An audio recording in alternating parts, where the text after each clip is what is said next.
Yesu abaho umugisha bene data inshuti z'umusaraba, ngagenda bashuje amahoro y'Imana abane na buri wese. Mazina ni Uwizeyimana Dieudonné, bifuje kugubwa neza, bifuje kugira ishya n'ihirwe mu byo mukora byose mu buzima bwa buri munsi. Imana rero ibaho umugisha kandi Imana ibagirire neza. Nagarutse ngo twongere tuganire ku ijambo ry'Imana muri ino minsi itoroshye, ariko hari na message mfite z'Imana yagiye impa kugira ngo dukomeze dufatanye mu bihe byo gusenga. Ijambo ry'Imana riramira ngo abantu babiri iyo bari kumwe, umwe agasinzira undi aramukangura. Reka rero ubu ngusabe gukurikira ijambo ry'Imana aho waba uherereye hose, ari mu gihugu cy'u Rwanda, waba uri muri Bwotamasimbi, amahoro y'Imana n'abana nawe. Ndetse ubaye utumva Ikinyarwanda, hari uwumva Ikinyarwanda uri buze kujya kugufasha kugira ngo agusobanurire inshuti yawe. Imana ibahe umugisha kandi Imana ibagirire neza. Abantu bitwa abategereje Kristo aho muherereye hose mu mpande z'isi, ndabasuhuje.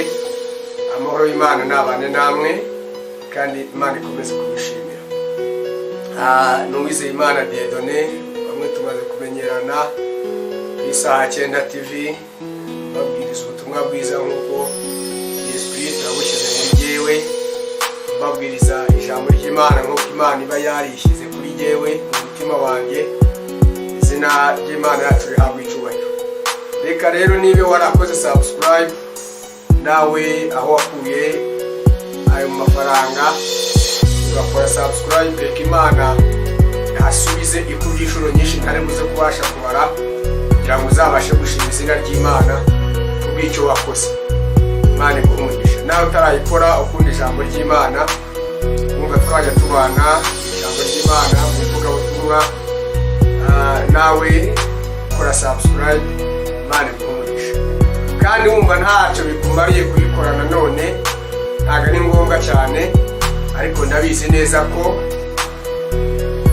iyo abantu babiri bari kumwe, umwe agasinzira undi aramukangura, bivuze ngo tugiye dufatanya mu bihe byo gusenga.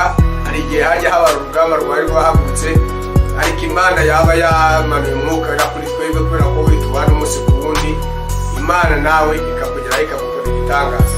Yavuze ijambo ryiza ngo tera intambwe imwe nanjye ntere 99 ngusangane. Bivuze ngo ushobora gutera intambwe imwe ugakora subscribe, ariko Imana igahita izindi 99 ikavuga ngo kuko wagize ishyaka n'umuhati, reka nanjye mwiyereke nk'umubyeyi wawe. Imana ibahe umugisha kandi Imana ibagirire neza. Turaganira ku ijambo ry'Imana riri mu gitabo cy'Abami ba mbere, igice cyaho cya 18. Urasoma ku murongo waho wa 22. Hari umutwe w'amagambo uvuga ngo Eliya abonana na Ahabu, atumira abahanuzi ba Bali. Ngo hano kuri 22 harazwe ngo Eliya arongera abwira abantu ati, "Ijye jyenyine umuhanuzi w'Uwiteka usigaye, ariko abahanuzi ba Bali ni 450.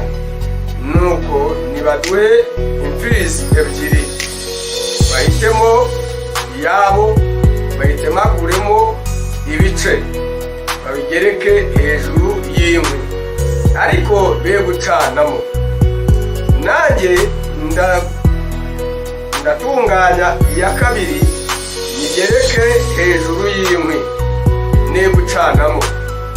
Muhereko mutakambire izina ry'Imana yanyu, nanjye ndatakambira izina ry'Uwiteka, maze Imana iri budusubirishe umuriro iraba ariyo Mana. Amen. Haleluya. Ijambo ry'Imana ritubwiye ngo iki? Ijambo ry'Imana riravuze ngo Eliya abonana na Ahabu, atumira abahanuzi ba Bali. Bivuze ngo iyi minsi turimo bana b'Imana ni iminsi itoroshye. Tumaze gusoma ijambo ry'Imana, tugiye gusenga kugira ngo iri jambo ry'Imana buri muntu wese ugiye kuritega amatwi akaryumva bize kumufasha kugira ngo abashe kubyumva. Izina ry'Imana rihabwe icyubahiro. Uwiteka Imana nziza, Imana ikiranuka, Imana idakiranirwa ngo ibagirwe imirimo kuvuga mu buzima, turagushimiye kubw'ubuntu bwawe, turagushimiye kubw'ubutware bwawe n'ubudahangarwa bwawe. Izina ryawe nishyirwe hejuru. Uyu ni umwanya mwiza Kristo Imana tugiye kuganira ku magambo yawe, yo kuganira n'iteraniro rigari n'abana bawe benshi bagiye gukurikira ijambo ryawe. Reka umugisha wawe bobeho kubw'amaraso ya Kristo, kuko abangaba bafashe umwanya bakumvira ijambo ryawe nibo basigaye, abandi bose n'abahanuzi ba Bali. Ngaho izina ryawe nirihabwe icyubahiro. Abanga kumvira ijwi ryawe kanga kumvira izina ryawe, abo ntago ari ab'Imana, kuko navuze ngo ab'Imana n'ab'Imana ba Satani bo bahariye se Satani. Nuze ngo uyu muntu adaha agaciro ijambo ry'Imana, uwo ntago aba ari uw'Imana. Aba ni abana b'Imana, rero ndabasengeye kugira ngo buri wese afashwe kandi ahabwe umugisha kubwa Yesu Kristo umwami wacu. Urakoze Yesu, amen. Imana ibaho umugisha kandi Imana ibagiriye neza. Uyu mugabo witwa Eliya ni umugabo ufite amateka. Uyu mugabo witwa Eliya ni umugabo ufite ahantu akomoka, ni umugabo ufite ahantu anerekeza. Bivuze ikirere. Eliya uyu nguyu Imana imaze kumutoranya, Imana imaze kumuhamagara, yamubwiye ijambo rikomeye cyane. Icyo gihe bari bariho barica abana b'abahanuzi bose, ariko noneho harimo n'abandi bana b'abahanuzi bari bariho muri icyo gihe. Ariko ngo noneho Imana ibwira uyu mugabo witwa Eliya, iravuga ngo jyewe ngushinze umurimo wawe, iramubwira ngo jyewe ndagutoranije, iravuga ngo jyewe ngushyiriyeho kuba umuhanuzi ugiye guhanurira amahanga. Noneho ngo hariho n'abandi bahanuzi mu gihugu. Bivuze iki rero? Ibihe turi mu bihe abahanuzi bariho bahanura, turi mu bihe abavugabutumwa bari kubwiriza, turi mu bihe ab'ingenzi bari kwinginga, ariko turi no mu bihe nanone abantu bo b'Imana bari kurenganyirizwa kuvuga izina ry'Imana. Haleluya. Noneho uyu muhanuzi Eliya ngo bari mu gihe gikomeye, abahanuzi bariho baricwa, abakozi b'Imana bariho barahigwa, abakozi b'Imana bariho baragenzwa cyane. Ngo ariko kubw'imbaraga z'Imana, ngo noneho bagira ishyaka ryinshi kubw'umurimo w'Imana, kuko abandi bahanuzi bari babishe, ngo nawe bagenza ubugingo bwe. Bamaze kugenza ubugingo bwa Eliya, babwira ijambo rikomeye cyane. Ngo we noneho kuko yarabwiye ngo bahari abahanuzi 450 bo barabava, ngo abo ntawe bakoragaho, abo ntawe bavugaga, abo ntawe barebaga nabi, abo bari muri konegisi imwe n'abarwanyaga ubwoko bw'Imana. Haleluya. Imana ihabwe icyubahiro. Ngo uyu mugabo witwa Eliya igihe kimwe aragenda, noneho ngo aho ngaho yageze mw'abo bahanuzi bose, abwira umwami ngo Ahabu, ngo aramubwira ngo ndashaka kuzana abahanuzi. Ngo noneho bamaze kubazana bose, ntabwo yabikoze kugira ngo bimenyekane ko ari umuhanuzi, yabikoze kugira ngo bamenye ko hari Imana iriho isumba z'amana za Bali, isumba b'abahanuzi ba Bali, isumba b'abahanuzi 450 bagifite ijambo, b'abahanuzi 450 bagifite agaciro, b'abahanuzi 450 bagifite icyubahiro mu isi. Ariko abandi umwe wenyine wari usigaye ngo nta gaciro yari afite. Ibyo yabikoze yahaza amagara, kwari ukugira ngo babandi 450 baze kumenya Imana isubirisha umurimo. Ngo noneho baragenda, ngo aravuga ngo nimushake igitabo, shake imfizi muzirambike hejuru yiwe, ngo muraza gutakambira Imana zanyu, muraza guhamagara Imana mwizere, ngo iri budusubirishe umuriro, mwe ntawe uri bucaneho. Ngo ariko idusubirisha umuriro, ngo iyo ngiyo niza kuba ari Imana, twese tuze kuba ariyo dutakambira, twese tuze kuba ariyo twubaha, twese tuze kuba ariyo tugarukira, twese tuze kuba ariyo twizeye. Haleluya. Noneho ngo abahanuzi bari 450 bose, ngo nta kindi bakoze, bafashe zangwe barazirunda, bafata ya mfizi ya mbere barayitemagura bayishyira hejuru y'imwe, ngo barangije batakambira Imana yabo ntiyabumva. Haleluya. Ngo bamaze gutakambira Imana yabo yanze kubumva, ngo arangije abakina ku mutima ngo menya imana yanyu yasuhutse, ngo menya imana yanyu yazindutse.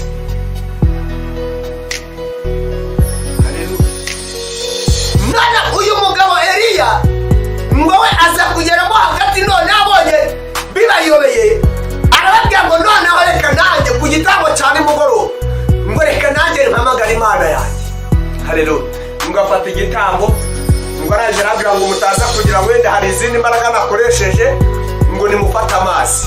Haleluya. Ngo muyasuke hejuru y'izuba kugira ngo naza guhamagara umuriro w'imana ngo yenda nuko inkwi zari zumye. Noya, ngo niwaza gufata amazi mwuzuze aho ngaho. Ngo baba ahanuzi ngo bafata za nkwi zose bazuzuza amazi, bamaze kuzuzuza amazi barazitosa. Ngo arangije arahamagara mu ijuru, arangura amaboko ngo Uwiteka. Haleluya. Ngo uyu munsi bimenyekane ko ari weho Mana. Haleluya. Ndagira ngo tuze gufatanya ibihe byo gusenga, ntabwo ndi butinde muri iri jambo.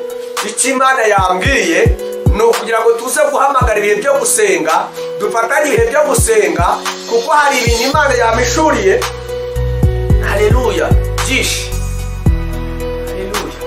Reka mbabwire abantu dukora akazi kamwe, abantu baba MC, abantu babatahira, abantu bavuga bega baba mu misango, abantu baba mu muco wa Kinyarwanda, abo bantu bose. Haleluya. Haleluya. Abo bantu bose Imana hari ikintu ishaka gukora. Abo bantu bose nari ndiho senga mbasa Imana, ndiho nakambira Imana, ndiho ninginga Imana, ndiho mbwira Imana, ngiye kumva numva Imana irambwiye ngo gahunda yo gufungura ntayo, ariko tube maso dusenge, kuko atyo ntakiri kirukana umwene wa dayimoni ngo uretse kwiyiriza ubusa ndetse no gusenga. Haleluya. Haleluya. Haleluya. Icyo bishatse kuvuga ni iki? Icyo bishatse kuvuga ni uko niyo Imana igiye gukora, twebwe dusaba gusenga, twasenga za mbaraga zikavaho, twasenga imigambi ya Satani ikavaho, twasenga bya bitero bikavaho. Haleluya. Kuko Imana yarambwiye ngo baracyariho barashaka yabo. Haleluya. Haleluya. Haleluya. Imana ihabwe icyubahiro kandi Imana ishyirwe hejuru mu izina rya Yesu Kristo umwami wacu. Haleluya. Haleluya. Haleluya. Imana iguhe umugisha kandi Imana ikugirire neza mu izina rya Yesu. Amen. Haleluya. Ngaho genda mujye kuba muri gusenga hariya hirya. Amen. Haleluya. Imana ibahe umugisha kandi Imana ibagirire neza. Yesu yavuze neza aravuga ngo mureke abana batoya batsange. Haleluya. Haleluya. Imana iguhe umugisha nawe mu izina rya Yesu. Amen. Haleluya. Haleluya. Ngaho genda musange mama mwe muri kuganira. Amen. Haleluya. Izina ry'Imana ave Eliya manuka genda sanga mama. Haleluya. Mugende musange mama wa. Haleluya. Bivuze ngo iki? Bivuze ngo icyo Imana ishaka nuko twebwe dukora icyo Imana ishaka, nuko twebwe tugenda uko Imana ishaka, tukavuga uko Imana ishaka, tugakora uko Imana ishaka, tugatekereza uko Imana ishaka. Izina ry'Imana rihabwa icyubahiro. Haleluya. Uyu mugabo Eliya we ahamagara umuriro w'Imana uva mu ijuru utwika bya bitambo byose. Umaze gutwika bya bitambo byose, babahanuzi b'Abari bose barabishe. Haleluya. Babahanuzi b'Abari bose barabishe, nta numwe basigaye. Haleluya. Haleluya. Imana ihabwe icyubahiro. Bana b'Imana, ikindi kintu ejo nagiye kubona ngo Imana imayerekwa, nabonaga urabona bino bintu by'amaferabeto, nabonaga ari amasikariye y'amaferabeto, nabonaga ari amasikariye y'amaferabeto, ariko ayo maferabeto yose Imana namaze kubaza ngo amaferabeto n'ayiki, numva ijwi ry'Imana rirambwiye ngo abanyarwanda bose bamaze kuba abasiporutifu. Haleluya. Haleluya. Ikintu cyantunguye nagiye kubona mbona Imana imishuriye, nabonaga ari ishyamba rinini, ngo ariko iryo shyamba ryari ririmo igiti kimwe cyakuze cyane. Icyo giti cyakuze nagiye kubona mbona umuyaga uraje uragihuha. Umuyaga umaze kugihuha mbona cya giti kirihuta gihitanye bya bindi bito byasaga nkaho byenda kungana nacyo. Wa muyaga umaze guhitana bya biti nanone ngiye kubona mbona haje umuyaga mwinshi uragiye uhuha abantu bari hejuru ku musozi. Mbona bamwe bariho baragenda bahubona wa muyaga, mbona amabuye aratogoka, ariko mbona abandi barahagaze kigabo, mbona wa muyaga nubatwara. Haleluya. Haleluya. Imana ibahe umugisha kandi Imana ibagirire neza mu izina rya Yesu. Tugiye gusenga Imana, duhamagara imbaraga z'Imana ngo guhora nawe utakambira imana yawe kugira ngo ikurinde. Uku kwezi turimo ni ukwa gatanu turi kukurangiza, ariko mwana w'Imana turiho turagenda dusatira amezi Imana yavuzeho akomeye cyane. Haleluya. Uku kwezi kwa gatandatu, ukwezi kwa karindwi, kugenda byibura tugere mu kwezi kwa cyenda. Nitugera mu kwezi kwa cyenda tuzashima Imana kubw'ibintu n'ibitangaza izabikoze, ikaba tugejeje muri ibyo bihe. Izina ry'Imana rihabwa icyubahiro. Amen. Kuko ngiye nibuka Imana yarambwiye ngo umwaka utaha nk'iki gihe ngo azaba yarapfuye. Haleluya, haleluya, haleluya. Usenge rero ubwira Imana kugira ngo bitazakugiraho ububasha, uwo muyaga utazagutwara ugahuha n'uwo muyaga. Ikintu cyanejeje gusa nuko nagiye kubona ngo ni Imana ikujije ikindi giti. Haleluya, haleluya. Umugaragu w'Imana avuga ngo igiti cyose kitatewe n'Imana kigomba kuranduka mu izina rya Yesu Kristo. Hari ibyari biri imbere yawe bitaturutse ku Mana. Ndagira ngo dufatanye ibihe byo gusenga kugira imbaraga z'Imana zikomeze kuganza muri twebwe mu izina rya Yesu. Imana ishobora byose kuvuga mu buzima bw'ibintu by'ubugingo bwawe, tugushimira ineza yawe, urukundo rwawe n'ubutware bwawe n'ubudahangarwa bwawe mu izina rya Kristo Yesu. Sengera abana bawe, sengera abana batoya, reka ababyeyi babo Mwami wanjye bahabwe umugisha, abumva ijambo ryawe reka bahabwe umugisha, bakurikiza Cyenda TV bahabwe umugisha. Reka Mwami wanjye buri wese nahamagara Imana ya Isiraheli imwumvire kandi umubere igisubizo kubwa Yesu Kristo Mwami wacu. Ndagushimiye kubw'ubuntu bwawe, ndagushimiye kubw'ubutware bwawe ndetse n'ubudahangarwa bwawe mu izina rya Yesu. Uyu muyaga ugiye guhuha reka bure guhuha abana bawe, ubabere maso nk'Imana kubwa Kristo Yesu. Urakoze Uwiteka. Imana ibahe umugisha kandi Imana ibatabare kandi Imana ibarwanirire kubwa Yesu Kristo Umwami wacu none n'iteka ryose. Niba udakijijwe fata umwanya usenge Imana iguhe gukizwa, wature agakiza, wakire Yesu Kristo nk'Umwami n'Umukiza w'ubugingo bwawe. Imana ibahe umugisha. Murakoze cyane.